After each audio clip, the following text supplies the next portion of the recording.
Welcome to episode 4 of the Kiribati 36 boat wiring series. In this episode I will do an unboxing of the Victron Cerbo GX MK2 to see what comes in the package when it comes through with the post. I'm still waiting for my batteries, so I won't be able to test it in this series, but at least you will see up close what you get when you order this. Let's take a look.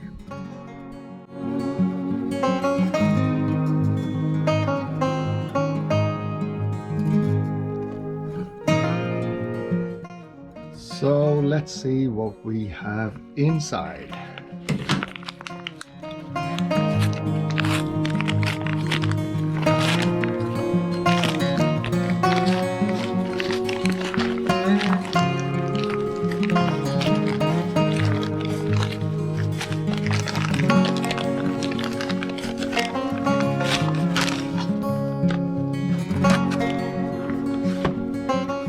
So, the Cerbo GX, and I think this should be the Mark II, which have more ports than Mark I and some other features, which I will go through in a future video.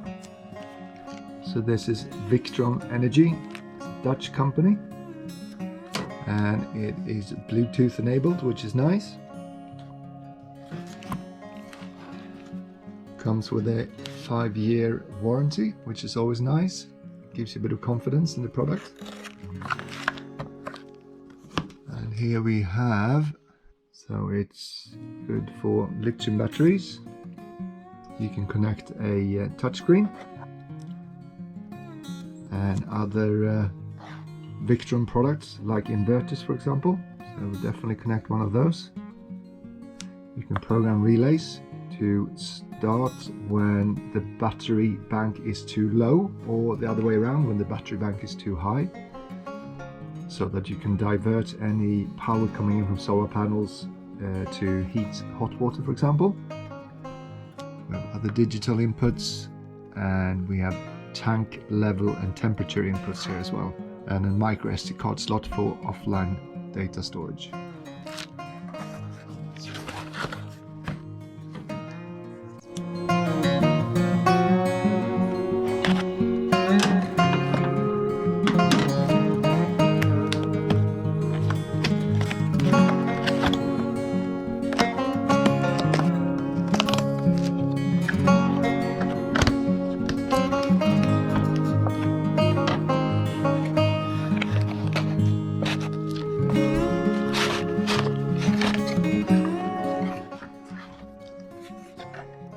Product levels.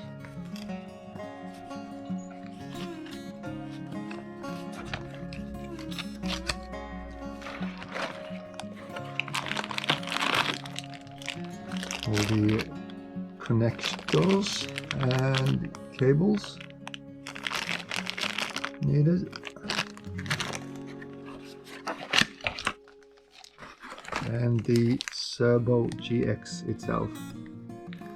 I always thought it was bigger than this, but I guess with the sizes of microcomputers these days, it doesn't have to be. I guess its only limitation is the standards of the actual connection points.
As I'm moving forward with this wiring project, I am adding all the separate components to this illustration so that I can get an easy overview of the components and also all the flow of electricity, fuses, etc. I have received my second EU22i Honda generator that I will be using on the Sailboat as a backup power, something to charge my batteries with, and also be able to partially run the motors if needs be. And I could also obviously power any domestic devices that I have on board. So let's take a look. Let's see what's in the box.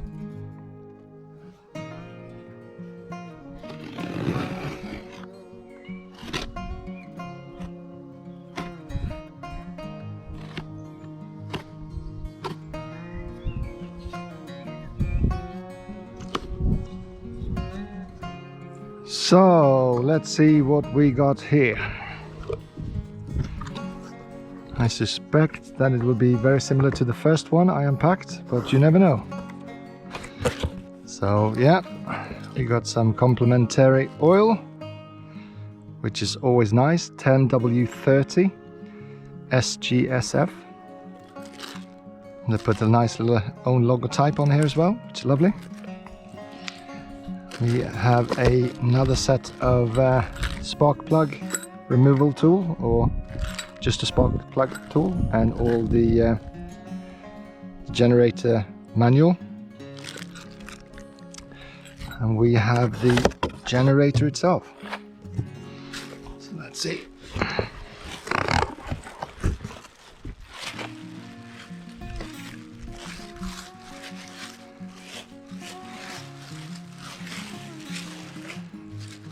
So these two should be identical. So yes, they look pretty much identical to me.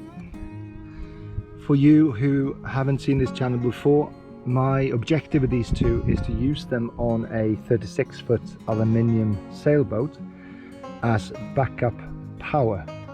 So something to be able to use if I run out of the 32 kilowatts battery bank that I have. So with this one I should be able to output around 4,000 watts to help me recharge the bank. And I also think that I could probably use it to drive the motors on, at least partially, if needs be. I will also get the conversion gas kit.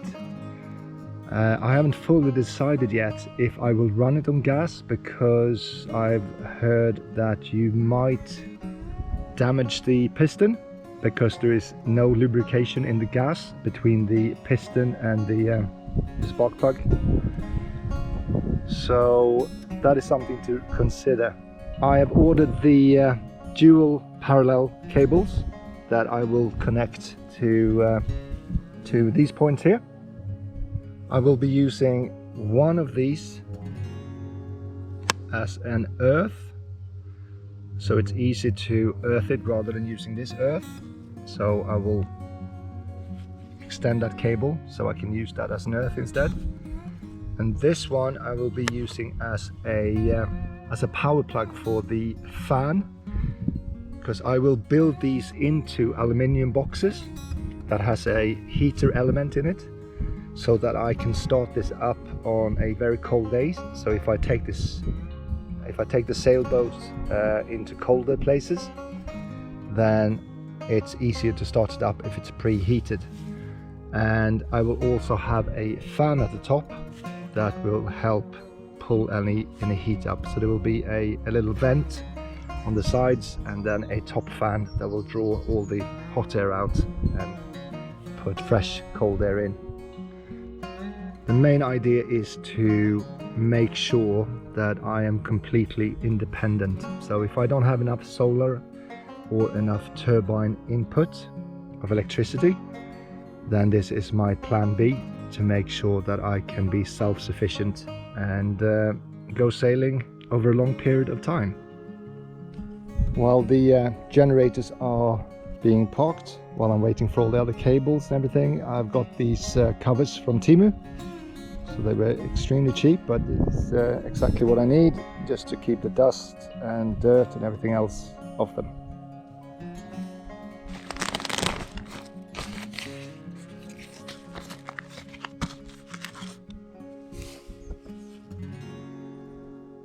Quick update on the Seplo's battery boxes. I'm still waiting for the actual Prism batteries, but as I was looking at this the other day, I noticed that the corner has had a bit of a bump during transit, so the lid actually looks like that.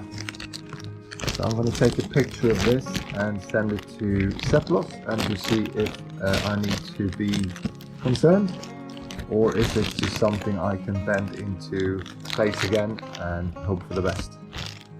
So let's see what they say. I've also started to print the separators that will sit between the boxes themselves and the aluminium outer box, and they will be sitting like this. Only problem is that I didn't account for the handles that sits here, so I will have to reprint all of these as soon as I have fixed the printer, as the printer has broken down. It looks something like this. Thank you for watching this 4th episode. If you're new to the channel, feel free to subscribe. If you have any questions or concerns, stick them in the comments. It might be worth knowing as well that there's a separate playlist for the actual boat build and a separate playlist for the motor build for this project.